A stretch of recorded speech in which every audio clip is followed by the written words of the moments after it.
Hello, my dear students. ನಾನು ನಮ್ಮ Pavan sir. Welcome to Vagmi commerce classes.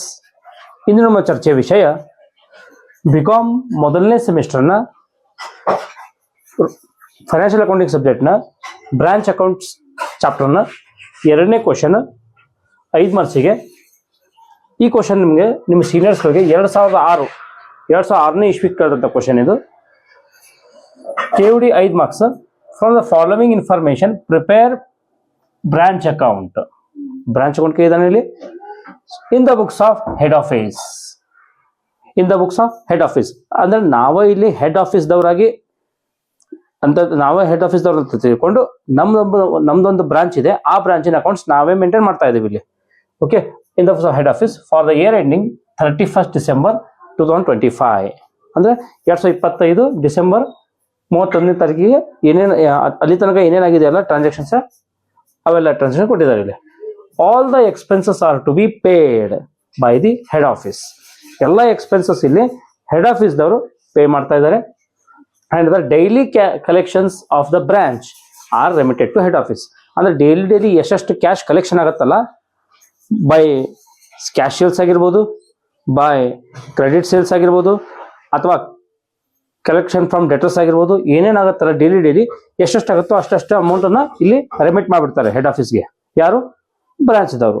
Okay, ಇಲ್ಲಿ ನೋಡ್ರಿ, ಒಂದೇದಿನದೆ ಸ್ಟಾಕ್ ಆನ್ 31st December 2025 ಅಂದ್ರೆ ಇದು ಕ್ಲೋಸಿಂಗ್ ಸ್ಟಾಕ್ ಇದು.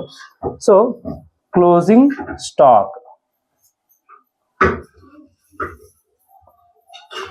ಅಂದ್ರೆ ಇಲ್ಲಿ ಕ್ಲೋಸಿಂಗ್ ಡೇಟಿಗೆ ಬಂದಿದೆಲ್ಲ, ಅದಕ್ಕೆ ಕ್ಲೋಸಿಂಗ್ ಸ್ಟಾಕ್ ಅಂತ ತಗೊಂಡಿದೆ. 1,25,000 ಅಂದ್ರೆ ಯಾವ ಸೈಡ್ ತೋರಿಸ್ತಿರೋದು? Credit side of a branch account. ಅದೇ ರೀತಿ ಎರಡನೇದು ನೋಡ್ರಿ ಏನದ, ಸ್ಟಾಕ್ 1/1/2025 ಅಂದ್ರೆ 1ನೇ ತಾರೀಕು 1ನೇ ತಿಂಗಳು 2025 ಎಷ್ಟು ಸ್ಟಾಕ್ ಇದೆ ಅದನ್ನ ಕೊಟ್ಟಿದ್ದಾನೆ. ಅಂದ್ರೆ ಇದು ಓಪನಿಂಗ್ ಸ್ಟಾಕ್ ಅಂತ ಅರ್ಥ. ಓಪನಿಂಗ್ ಸ್ಟಾಕ್ ಎಷ್ಟಿದೆ? 75,000. ಇದನ್ನ ಯಾವ ಸೈಡ್ ತೋರಿಸ್ತೀರಿ? ಬ್ರಾಂಚ್ ಅಕೌಂಟ್ ಅನ್ನ. ಬ್ರಾಂಚ್ ಅಕೌಂಟ್ ನಲ್ಲಿ ಇದನ್ನ ಡೆಬಿಟ್ ಸೈಡ್ ತೋರಿಸ್ಬೇಕು. ಡೆಬಿಟ್ ಸೈಡ್ ಅಂದ್ರೆ ಕ್ಲೋಸಿಂಗ್ ಅನ್ನ ಕ್ರೆಡಿಟ್ ಸೈಡ್ ತೋರಿಸ್ತೀವಿ, ಅದೇ ರೀತಿ ಓಪನಿಂಗ್ ಅನ್ನ ಡೆಬಿಟ್ ಸೈಡ್ ತೋರಿಸ್ತೀವಿ ಬ್ರಾಂಚ್ ನಲ್ಲಿ. ಅದೇ ರೀತಿ ಡೆಟರ್ಸ್ ಆನ್ 1/1/25 ಅಂದ್ರೆ ಓಪನಿಂಗ್ ಡೆಟರ್ಸ್ ಅಂತ ಅರ್ಥ. ಓಪನಿಂಗ್ ಡೆಟರ್ಸ್ ಎಲ್ಲಿ ತೋರಿಸ್ತೀವಿ ನಾವು? Debit side of a branch account.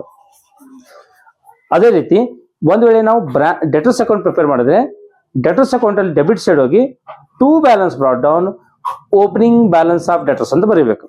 To balance brought down opening balance of debtors account prepare ಮಾಡಿದ್ರೆ ಓಕೆ, ಡೆಬಿಟ್ ಸೈಡ್. ನೆಕ್ಸ್ಟ್ ಅದೇ ರೀತಿ ಡೆಟರ್ಸ್ ಆನ್ 31st December 2025 ಅಂದ್ರೆ ಕ್ಲೋಸಿಂಗ್ ಬ್ಯಾಲೆನ್ಸ್ ಆಫ್ ಡೆಟರ್ಸ್ ಕೊಟ್ಟಿದ್ದಾನೆ ಇಲ್ಲಿ. So closing balance of debtors ಏನ್ ಮಾಡ್ತೀರಿ? ಇದನ್ನ branch account ನಲ್ಲಿ ಕ್ರೆಡಿಟ್ ಸೈಡ್ ಬರೀಬೇಕು ಬೈ ಕ್ಲೋಸಿಂಗ್ ಡೆಟರ್ಸ್. ಅದೇ ರೀತಿ branch account debtors account prepare ಮಾಡಿದ್ರೆ ಡೆಟರ್ಸ್ ಅಕೌಂಟ್ ಕ್ರೆಡಿಟ್ ಸೈಡ್ ಹೋಗಿ by balance carried on closing balance of debtors ಅಂತ ತೋರಿಸ್ಬೇಕು. Next goods and to branch debit side ತೋರಿಸ್ಬೇಕ್ರಿ. Debit side ತೋರಿಸ್ಬೇಕು branch account ನಲ್ಲಿ. Branch account debit side. ಅದೇ ರೀತಿ cash sales remitted to head office. Cash sales remitted to head office ಏನ್ ಮಾಡ್ಬೇಕ್ರಿ? Daily ಆದಂತ ಕ್ಯಾಶ್ ಸೇಲ್ಸ್ ಅನ್ನ ಹೆಡ್ ಆಫೀಸ್ ಕಳಿಸ್ಬಿಡ್ತಾರೆ. ಇಲ್ಲಿ ಕ್ಯಾಶ್ ಸೇಲ್ಸ್ ಎಷ್ಟಿದೆ? ಇಲ್ಲಿ 1 lakh ಇದೆ. ಸೊ 1 lakh ಅನ್ನ ಬ್ರಾಂಚ್ ಅಕೌಂಟ್ ಒಳಗಡೆ ಕ್ರೆಡಿಟ್ ಸೈಡ್ ತಗೋಬೇಕ್ರಿ. ಬ್ರಾಂಚ್ ಅಕೌಂಟ್ ಒಳಗಡೆ ಕ್ರೆಡಿಟ್ ಸೈಡ್. ಅದೇ ರೀತಿ cash collected from debtors and remitted to head office. ಈ ಕ್ಯಾಶ್ ಕಲೆಕ್ಟೆಡ್ ಫ್ರಮ್ ಡೆಟರ್ಸ್ ಕಡೆಯಿಂದ ಅಂದ್ರೆ ನಮ್ಗೆ ಉದ್ರಿ ಆಧಾರ ಮೇಲೆ ಬೋಯದಂತ ಕಸ್ಟಮರ್ಸ್ ನಮ್ಗೆ ಕ್ಯಾಶ್ ಅನ್ನ ಕೊಟ್ಟೋಗಿರ್ತಾರೆ. ಆ ಕೊಟ್ಟದಂತ ಅಮೌಂಟ್ ಅನ್ನ ಇಮಿಡಿಯೇಟ್ ನಾವು ಬ್ರಾಂಚ್ ಇಟ್ಕೊಂಗಿಲ್ರಿ, ಹೆಡ್ ಆಫೀಸ್ಗೆ ರೆಮಿಟ್ ಮಾಡ್ಬಿಡ್ತಾರೆ. ಸೊ ಎಷ್ಟಿದೆ ಅಮೌಂಟ್? 1,40,000. ಇದನ್ನು ಕೂಡ ಕ್ರೆಡಿಟ್ ಸೈಡ್ ತೋರಿಸ್ರಿ. Branch account credit side. ಅದೇ ರೀತಿ ಗೂಡ್ಸ್ ರಿಟರ್ನ್ ಫ್ರಮ್ ಬ್ರಾಂಚ್ ಅಂದ್ರೆ ಬ್ರಾಂಚ್ ಇಂದ ನಮ್ಮ ಹೆಡ್ ಆಫೀಸ್ಗೆ ಗೂಡ್ಸ್ ವಾಪಸ್ ಬರಾಕತ್ತಾವ್ರಿ. ಕಾರಣ ಬೇರೆ ಬೇರೆ ಇರ್ಬೋದು, ಪೂವರ್ ಕ್ವಾಲಿಟಿ ಇರ್ಬೋದು, ಅಥವಾ ನಾವು ಹೇಳದೇ ಇರುವಂತ ಗೂಡ್ಸ್ ಕಳಿಸದೇ ಇರ್ಬೋದು. ಸೊ ಇತರೆ ಕಾರಣಗಳಿಂದ ಹೆಡ್ ಆಫೀಸ್ಗೆ ರಿಟರ್ನ್ ಆಗತೈತ್ರಿ. Goods return from branch to head office ಅಂತ ತಿಳ್ಕೊಬೇಕಿಲ್ಲ. ಸೊ ಇದನ್ನು ಕೂಡ ಕ್ರೆಡಿಟ್ ಸೈಡ್ ತೋರಿಸ್ಬೇಕ್ರಿ ಬ್ರಾಂಚ್ ಅಕೌಂಟ್ ಒಳಗಡೆ. ಅದೇ ರೀತಿ cash sent to branch for cash send ಯಾರು ಸೆಂಡ್ ಮಾಡ್ತಾರ್ರಿ? ಹೆಡ್ ಆಫೀಸ್ದವರು ಬ್ರಾಂಚಿಗೆ ಕ್ಯಾಶ್ ಅನ್ನ ಸೆಂಡ್ ಮಾಡ್ತಾರೆ ಫಾರ್ ಮೇಕಿಂಗ್ ಎಕ್ಸ್ಪೆನ್ಸಸ್ ಮಾಡೋ ಸಲುವಾಗಿ. ಸೊ ಸ್ಯಾಲ್ರಿ ಸಲುವಾಗಿ 8,000 ಕಳಿಸ್ತಾರೆ, ರೆಂಟ್ ಸಲುವಾಗಿ 2,000 ಕಳಿಸ್ತಾರೆ. ಇದನ್ನ ನಾವು ಬ್ರಾಂಚ್ ಅಕೌಂಟ್ ಡೆಬಿಟ್ ಸೈಡ್ ತೋರಿಸ್ಬೇಕ್ರಿ. 8,000 2,000. ಓಕೆ, ಅಂದ್ರೆ ಬ್ರಾಂಚ್ ಅಕೌಂಟ್ ಡೆಬಿಟ್ ಸೈಡ್. ಅದೇ ರೀತಿ ಪೆಟ್ಟಿ ಕ್ಯಾಶ್ ಕ್ಲೋಸಿಂಗ್ 100 ರೂಪಾಯಿ ಇದೆ. ಸಾರಿ, ಪೆಟ್ಟಿ ಕ್ಯಾಶ್ ಓಪನಿಂಗ್ 100 ರೂಪಾಯಿ ಇದೆ, ಕ್ಲೋಸಿಂಗು 100 ರೂಪಾಯಿ ಇದೆ. ಸೊ ಓಪನಿಂಗ್ ಅನ್ನ ಡೆಬಿಟ್ ಸೈಡ್ ತೋರಿಸ್ರಿ, ಕ್ಲೋಸಿಂಗ್ ಅನ್ನ ಕ್ರೆಡಿಟ್ ಸೈಡ್ ತೋರಿಸ್ರಿ. ಅದೇ ರೀತಿ ಡಿಸ್ಕೌಂಟ್ ಅಲೌಡ್ ಟು ಕಸ್ಟಮರ್ಸ್ ಅನ್ನ ಡೆಟರ್ಸ್ ಅಕೌಂಟ್ ಒಳಗಡೆ, ಬ್ರಾಂಚ್ ಡೆಟರ್ಸ್ ಅಕೌಂಟ್ ಒಳಗಡೆ ಕ್ರೆಡಿಟ್ ಸೈಡ್ ತೋರಿಸ್ಬೇಕ್ರಿ. ಸೊ ಇಷ್ಟೆಲ್ಲ ಇನ್ಫಾರ್ಮೇಶನ್ ಕೊಟ್ಟಿದ್ದಾನೆ. ಯಾವ ಅಕೌಂಟ್ ಯಾವ ಕಂಟೆಂಟ್ಸ್ ಅನ್ನ ಯಾವ ಅಕೌಂಟ್ ಅಲ್ಲಿ ಬರ್ತಲ್ಲ ಸರಿಯಾಗಿ ಬರೆದು ಬಿಟ್ರೆ ಆಲ್ಮೋಸ್ಟ್ 70 to 80% ಪ್ರಾಬ್ಲಮ್ ಸಾಲ್ವ್. ಆಮೇಲೆ ಏನದಲ್ಲ, ಅಕೌಂಟ್ಸ್ ನ ಕ್ಲೋಸ್ ಮಾಡೋದು, ಬ್ಯಾಲೆನ್ಸಿಂಗ್ ಫಿಗರ್ ಏನ್ ಬರ್ತಲ್ಲ ಅದನ್ನ ಬರೆದು ಬಿಟ್ರೆ ಮುಗೀತು. ಇಷ್ಟು ಮಾಡಿದ್ರೆ ನಮಗೆ 5 ಮಾರ್ಕ್ಸ್ ಕೊಡ್ತಾನ್ರಿ. So we shall move to account. ನೋಡಿ ಸ್ಟೂಡೆಂಟ್ಸ್, ಒನ್ ಬೈ ನೋಡೋಣ content. From the following information, prepare branch account in the books of head office for the year ending 31st December 2025. All the expenses are to be paid by the head office and the daily collections of the branch are remitted to head office. So one content, first content, opening stock, sorry, closing stock is 1,25,000. Closing stock na enter madಬೇಕು ನಾವು credit side. So credit side ಅಂದ್ರೆ 5 to 6 lines ಬಿಟ್ಟು ತಗೋರಿ. By closing stock, take into bracket 31st December 2025, amount 1,25,000. 1,25,000 entry ಮುಗೀತು. ಎರಡನೇದು opening stock ಇದೆ 75,000. ಆ 75,000 ಏನು ಮಾಡ್ಬೇಕ್ರಿ, ಬ್ರಾಂಚ್ ಅಕೌಂಟ್ ಡೆಬಿಟ್ ಸೈಡ್ ಅಲ್ಲಿ ಟು ಓಪನಿಂಗ್ ಸ್ಟಾಕ್ 1/1/2025, 1/1/2025, ಅಮೌಂಟ್ 75,000. ಇಷ್ಟು. ನೆಕ್ಸ್ಟ್ ಥರ್ಡ್ ಒನ್, ಡೆಟರ್ಸ್ 50,000 ರೂಪಾಯಿ ಇದೆ. ಓಪನಿಂಗ್ ಬ್ಯಾಲೆನ್ಸ್ ಆಫ್ ಡೆಟರ್ಸ್ ಇದು. Opening balance of debtors 2 opening debtors 1/1/2025, 50,000 ರೂಪಾಯಿ ಇದೆ. ಸೊ ಅದೇ ರೀತಿ closing balance of debtors, closing balance ಎಷ್ಟಿದೆ, 70,000 ರೂಪಾಯಿ ಇದೆ. ಈ 70,000 ರೂಪಾಯಿ ಹೋಗಿಂತ ಮುಂಚೆ ಇದೇ ಓಪನಿಂಗ್ ಡೆಟರ್ಸ್ ಅನ್ನ ಡೆಟರ್ಸ್ ಅಕೌಂಟ್ ಒಳಗಡೆ ಡೆಬಿಟ್ ಸೈಡ್ ತಗೋರಿ. ಓಪನಿಂಗ್ ಡೆಟರ್ಸ್ ಇಲ್ಲೂ ಬಂತು. ಅದೇ ರೀತಿ ಡೆಟರ್ಸ್ ಅಕೌಂಟ್ ಒಳಗಡೆ to balance brought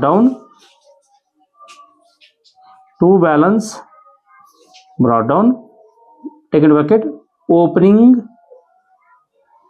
balance of debtor 50,000 ರೂಪಾಯಿ. 50,000 ರೂಪಾಯಿ ಇಲ್ಲೂ ಬಂತು, ಇಲ್ಲೂ ಬಂತು. ಅದೇ ರೀತಿ ಕ್ಲೋಸಿಂಗ್ ಡೆಟರ್ಸ್ 70,000 ರೂಪಾಯಿ ಇದೆ. ಈ 70,000 ರೂಪಾಯಿ ಇಲ್ಲೂ ತಗೋಬೇಕ್ರಿ. ಅದೇ ರೀತಿ ಕ್ಲೋಸಿಂಗ್ ಡೆಟರ್ಸ್ ಇಲ್ಲೂ ತಗೋಬೇಕು. ತಗೋರಿ. ಬೈ ಕ್ಲೋಸಿಂಗ್ ಡೆಟರ್ಸ್ 70,000 ರೂಪಾಯಿ 31st December 2025, 70,000. ಅದೇ 70,000 ಇಲ್ತವ್ರಿ. By balance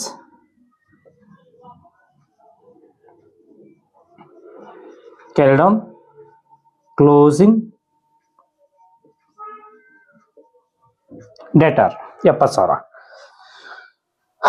next goods sent to branch 3 lakh ರೂಪಾಯಿ ಇದೆ. 3 ಲಕ್ಷ ರೂಪಾಯಿ ಗೂಡ್ಸ್ ಸೆಂಟ್ ಟು ಬ್ರಾಂಚ್ ಇದೆ. ಸೊ ಇದನ್ನ 2 1 ಬಿಟ್ಟು ತೋರಿ. 2 goods sent to branch take into bracket, sent at cost price. Sent at cost price. ಇಲ್ಲಿ ಎಷ್ಟು ಕಳಿಸಿದಾರೆ ನೋಡ್ರಿ, ಇಲ್ಲಿ 3 ಲಕ್ಷ ರೂಪಾಯಿ. ಸೊ 3 ಲಕ್ಷ ರೂಪಾಯಿ. Next, cash sales remitted to head office 1 lakh ರೂಪಾಯಿ ಇದೆ. Cash sales remitted to head office 1 lakh ರೂಪಾಯಿ ಇದೆ. ಸೊ ಇಲ್ಲಿ ತೋರಿ, ಬೈ ಕ್ಯಾಶ್, ಬ್ರಾಂಚ್ ಅಕೌಂಟ್ ಒಳಗಡೆ by cash or bank, take in bracket, collect cash from debtors and cash sale. ಏನ್ ತೋರಿ, cash sale. B ಏನ್ ತೋರಿ, ಫ್ರಾಮ್ ಡೆಟರ್ಸ್.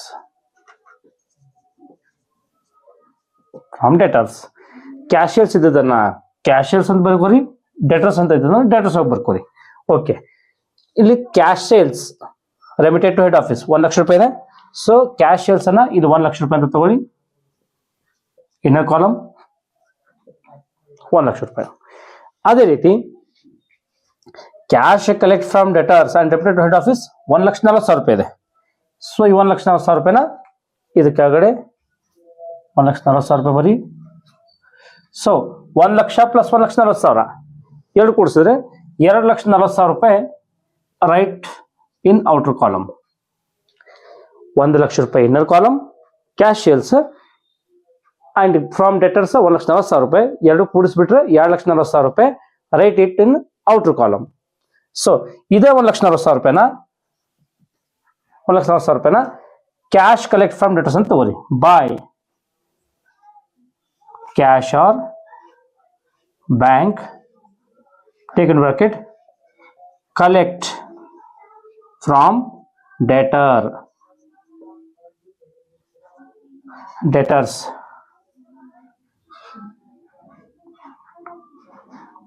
1,40,000. 1,40,000 ರೂಪಾಯಿ ಅಷ್ಟೇ ತಗೊಳ್ಳಿ. 1,40,000 ರೂಪಾಯಿ ಮಾತ್ರ ಉದ್ರಿ ಮೇಲೆ ಆಗಿದ್ದು. ಕ್ಯಾಶ್ ಸೇಲ್ಸ್ ಅದ, ಕ್ಯಾಶ್ ಅಂಡ್ ಕ್ಯಾರಿ ಸೇಲ್ಸ್ ಆಗಿದ್ದು. ಇಲ್ಲಿ ಡೆಟರ್ಸ್ ಕೂಡ ಬರಂಗಿಲ್ಲ. Okay, next, goods return from branch 30,000 ರೂಪಾಯಿ ಇದೆ. ಗೂಡ್ಸ್ ರಿಟರ್ನ್ ಫ್ರಮ್ ಬ್ರಾಂಚ್ ಕಳಿಸುವಂತ ಸಂದರ್ಭದಲ್ಲಿ 2 ಗೂಡ್ಸ್ ಅಂಡ್ ಬ್ರಾಂಚ್ ಅಂತ ತಗೊಂಡಿದ್ವಿ. ಈಗ ರಿಟರ್ನ್ ಹೋಗ್ತಾ ಇದೆ. ಸೊ ರಿಟರ್ನ್ ಹೋಗುವಂತ ಸಂದರ್ಭದಲ್ಲಿ ಏನ್ ಮಾಡ್ಬೇಕ್ರಿ, by goods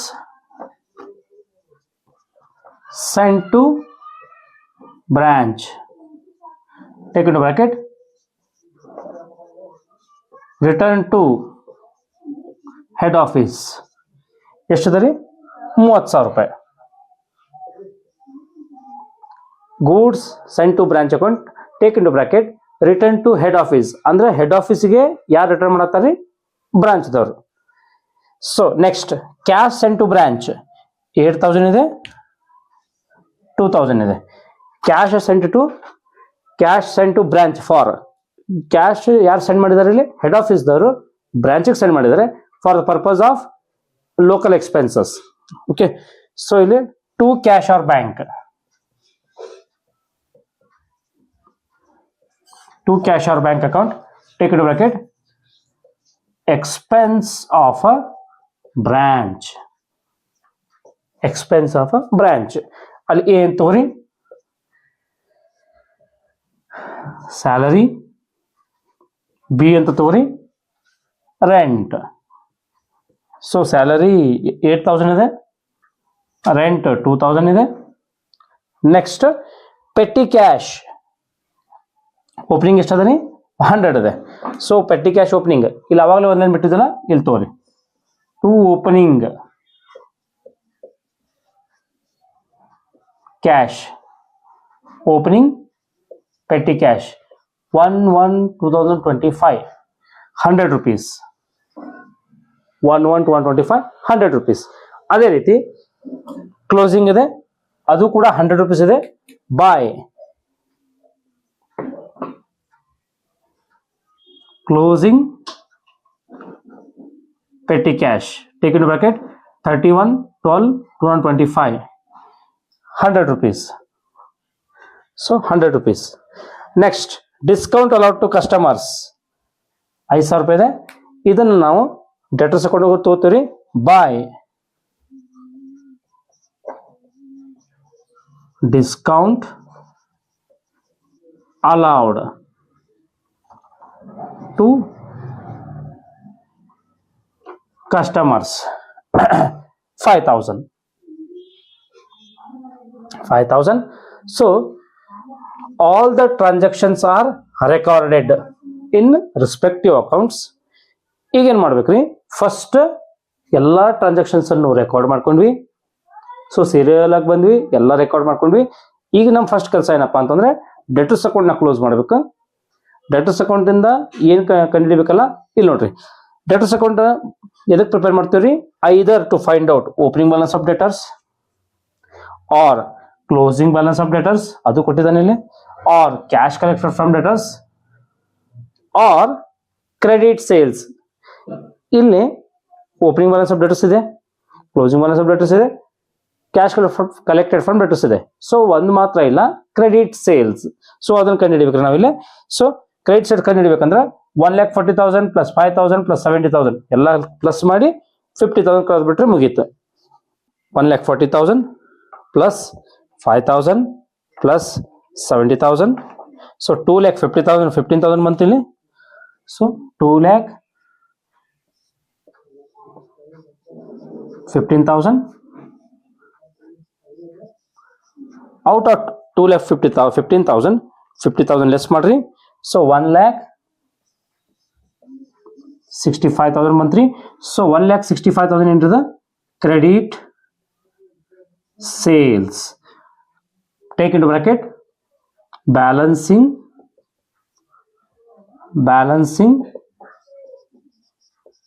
figure credit sale ಅಂದ್ರೆ ಉದ್ರಿ ಆಧಾರದ ಮೇಲೆ ನಮಗೆ ಒಟ್ಟು 1,65,000 ರೂಪಾಯಿ ಸೇಲ್ ಆಗಿತ್ರಿ. 1,65,000 ರೂಪಾಯಿ. ಅದೇ ರೀತಿ ಈ 1,65,000 ರೂಪಾಯಿ ಇಲ್ಲೆಲ್ಲೂ ಬರೋದಿಲ್ಲ. ಸೊ ಇದಷ್ಟೇ ಕನ್ನಡಕ್ಕೆ ಮಾತ್ರ ಕೊಟ್ಟಿದ್ದಾನೆ ಇಲ್ಲಿ. ಈ ಅಮೌಂಟ್ ಎಲ್ಲೂ ಎಫೆಕ್ಟ್ ಆಗೋದಿಲ್ಲ. ಸೊ ಈಗ ಕ್ರೆಡಿಟ್ ಸೈಡ್ ಎಲ್ಲ ಇನ್ಕಮ್ಸ್ ತೋರಿಸ್ತೀವ್ರಿ, ಅದೇ ರೀತಿ ಡೆಬಿಟ್ ಸೈಡ್ ಎಲ್ಲ ಎಕ್ಸ್ಪೆನ್ಸ್ ತೋರಿಸ್ತೀವಿ. ಸೊ ಇನ್ಕಮ್ ಜಾಸ್ತಿಯಾಗಿ ಎಕ್ಸ್ಪೆನ್ಸ್ ಕಡಿಮೆ ಆಗಿದ್ರೆ ಪ್ರಾಫಿಟ್ ಆಗುತ್ತೆ. ಅದೇ ಎಕ್ಸ್ಪೆನ್ಸ್ ಜಾಸ್ತಿಯಾಗಿ ಇನ್ಕಮ್ಸ್ ಕಡಿಮೆ ಆದ್ರೆ ಲಾಸ್ ಆಗುತ್ತೆ. ಸೊ ಪ್ರಾಫಿಟ್ ಅಥವಾ ಲಾಸ್ ಜನರಲ್ P&L ಅಕೌಂಟ್ ಕಳಿಸ್ತೇವ್ರಿ ನಾವು. ಸೊ ನೋಡೋಣ ಏನಾಗುತ್ತಂತ. ಸೊ ಕ್ರೆಡಿಟ್ ಸೈಡ್ ಮೊದಲು 2,40,000